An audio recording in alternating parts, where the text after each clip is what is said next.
আজকের আমাদের প্রতিপাদ্য বিষয় আলতাপ আছে আমাদের মৎস্যজীবী দলের আলতাপ, কর্মজীবী দলের। আজকের আমাদের প্রতিপাদ্য বিষয় হচ্ছে আগামী দিনের রাজনীতি অনিশ্চিত এবং আওয়ামী ফ্যাসিস্টদের কি কায়দায় বিচারের আওতায় আনা যায়।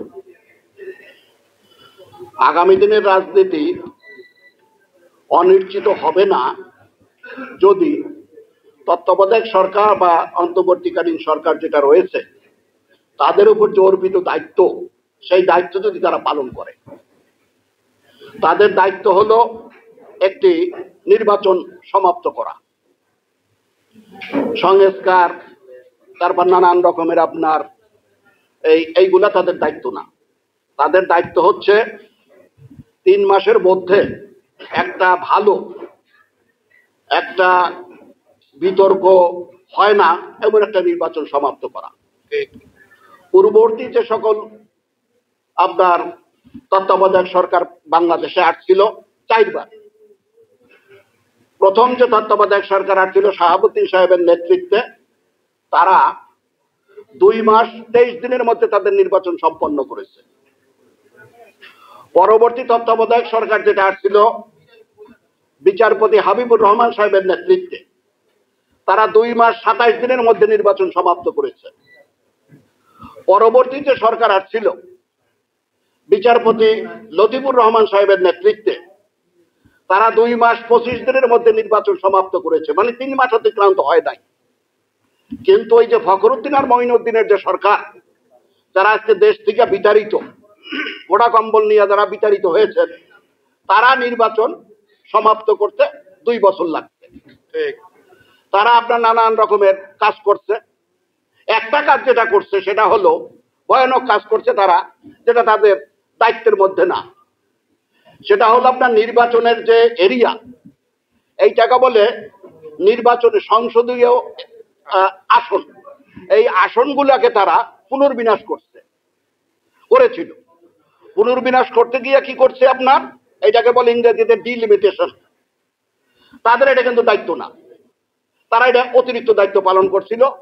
এই আপনার ডিলিমিটেশন করে ভারতীয় গোয়েন্দা সংস্থার গোনাবাছার প্রেক্ষিতে এবং আমাদের আপনার বাংলাদেশে 3-4টা এনজিওর গোনাবাছার মাধ্যমে কি কায়দায় বিএনপিকে পরাজিত করা যায় ওই রকম একটা ফর্মুলা তারা আবিষ্কার করেছিল।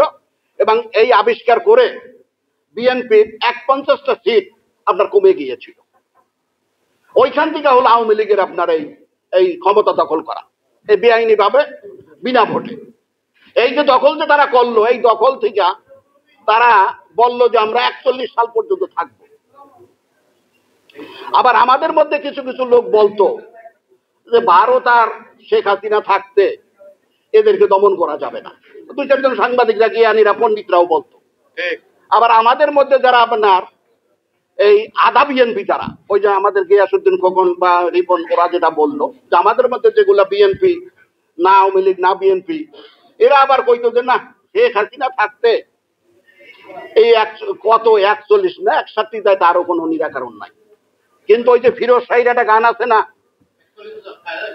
হ্যাঁ, যে আপনার ফিরোজ শাহীর একটা গান আছে না, যে গানটা গাইতে গাইতে তিনি ইন্তেকাল করলেন, এক মুহূর্তের নাইরে বর্ষা, সাঙ্গ হবে ভবের খেলা, ভবের নীলা, এক সেকেন্ডের নাইরে ভরসা। ওই যে মুরব্বী ওইরা জানে, আমাদের এখনকারের বাচ্চারা তো এই গান গায় না, এখন হলো তাল তাল তাল, হরে রাম হরে কৃষ্ণ, এইগুলা। কিন্তু আগেকারের আমাদের সেইগুলা তো ভুলে গেছি আমরা, কেনার মনে আছে যে এক মুহূর্তের নাইরে ভরসা, এই ফিরোজ শাহীর গান। ওই গান গাইতে গাইতে ফিরোজ শাহী ইন্তেকাল করেছিল। তো কোথায় গেল 41 বছর, কোথায় গেল 51 বছর, কোথায় গেল দাম্বি, কোথায় গেল ভারতের মতিলাল বিহারী, ইত্যাদি নানান রকমের ব্যাপার। কাজেই আপনাদেরকে যে দায়িত্ব দেওয়া হয়েছে সেই দায়িত্ব আপনারা পালন করেন, তাহলে আপনাদের নাম থাকবে।